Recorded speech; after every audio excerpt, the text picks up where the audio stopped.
আসসালামু আলাইকুম। আমি কবির অ্যাকাউন্টিং হোমের পক্ষ থেকে তোমাদেরকে স্বাগত জানাচ্ছি। আমি নতুন আরেকটি ভিডিও নিয়ে তোমাদের সামনে হাজির হয়েছি। প্রিয় শিক্ষার্থীরা, আজকে নবম দশম শ্রেণীর হিসাব বিজ্ঞানের দশম অধ্যায়। এখানে 12টি নীতি আছে। যে নীতিগুলো বিশদ আয় বিবরণী, আর্থিক অবস্থার বিবরণী তৈরি করতে গেলে একটা গুরুত্বপূর্ণ প্রভাব বিস্তার করে। তার মধ্য থেকে আজকে আমি 2টি নীতি নিয়ে এখানে আলোচনা করব। প্রথমে যে নীতিটা দেয়া আছে সেটা হলো ব্যবসায়িক সত্তা নীতি।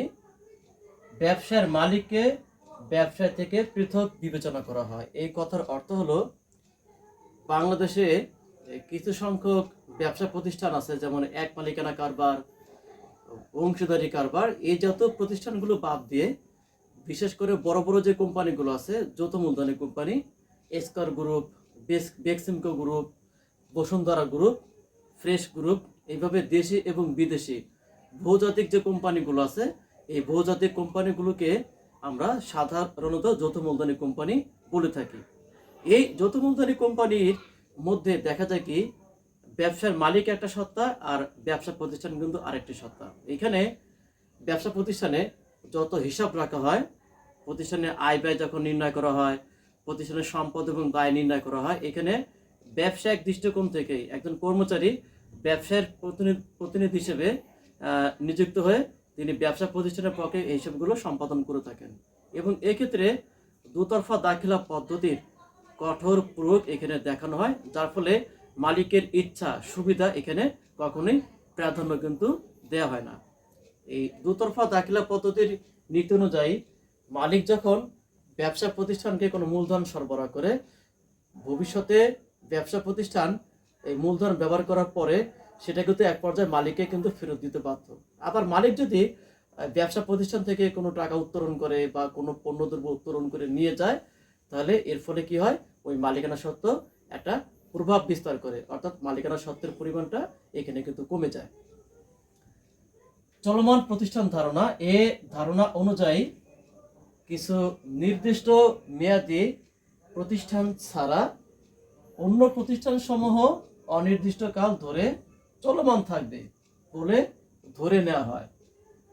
এই কারণে আয় ব্যয়কে আমরা মূলধন, মুনাফাজাত এই দুইটা ভাগে ভাগ করে থাকি, আর এখানে অবচয় ধার্য করা হয়। একটি এক মালিকানা প্রতিষ্ঠান, যেমন চার দোকান বা সবজি দোকান, মাছের দোকান বা মুদি দোকান, এই প্রতিষ্ঠানগুলো কিন্তু মালিক ইচ্ছা করলে যে কোনো সময় বন্ধ করে দিতে পারে। কিন্তু যৌথ মূলধনী কোম্পানি যখন গঠন করা হয়, এটা ধরে নেওয়া হয় এটা চলমান কিন্তু প্রতিষ্ঠান।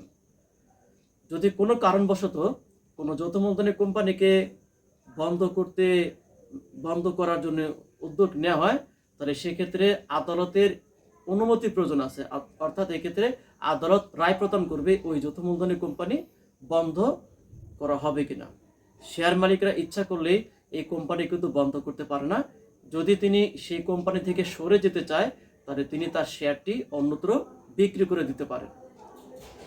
বিক্রি করার মাধ্যমে তিনি তার মালিকানা সত্ত্ব হস্তান্তর করতে পারেন, যার ফলে এই জাতীয় প্রতিষ্ঠান ধরে নেওয়া হয় চলমান থাকবে, অর্থাৎ এই জাতীয় প্রতিষ্ঠানগুলো কখনোই কিন্তু বন্ধ হবে না।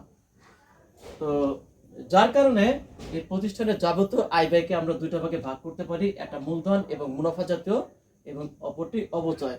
কারণ প্রতিষ্ঠানে বিভিন্ন সম্পদ ব্যবহার করা হয়, সেই সম্পদের একটা নির্দিষ্ট আয়ুষ্কাল থাকে বা মেয়াদকাল থাকে, যার ফলে এই অবচয়টা প্রতিষ্ঠানে মুনাফাজাত ব্যয় হিসেবে অন্তর্ভুক্ত করে প্রতিষ্ঠানের মুনাফার পরিমাণটা এখানে কম দেখানো হয়।